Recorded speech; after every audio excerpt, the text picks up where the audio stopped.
শব্দভাণ্ডার। উজবুক শব্দটি তুর্কি ভাষা থেকে বাংলা ভাষায় এসেছে।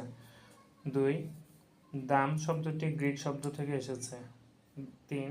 দাপ্তরিক এজেন্ট শব্দটি ইংরেজি ভাষা থেকে আগত। 4. পেরেশান শব্দটি ফার্সি ভাষা। 5. কাচি শব্দটি তুর্কি এবং হিন্দি ভাষা। 6. বেটাইম শব্দটি গঠিত হয়েছে ফার্সি ও ইংরেজি শব্দ মিলে। 7. পেয়ারা পর্তুগিজ ভাষা থেকে আগত শব্দ। 8.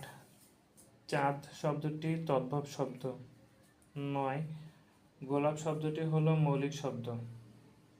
10. আনারস ও চাবি শব্দটি পর্তুগিজ ভাষা হতে বাংলা ভাষায় গ্রহণ করেছে। 11. বালতি শব্দটি পর্তুগিজ ভাষার শব্দ। 12. চা চিনি হলো চীনা ভাষা থেকে বাংলা ভাষায় এসেছে। 13. বাক্যের ক্ষুদ্রতম একক শব্দ। 14. জঙ্গল শব্দটি ফার্সি ভাষা থেকে এসেছে। 15. রেস্তোরাঁ ফার্সি ভাষার শব্দ। Thank you.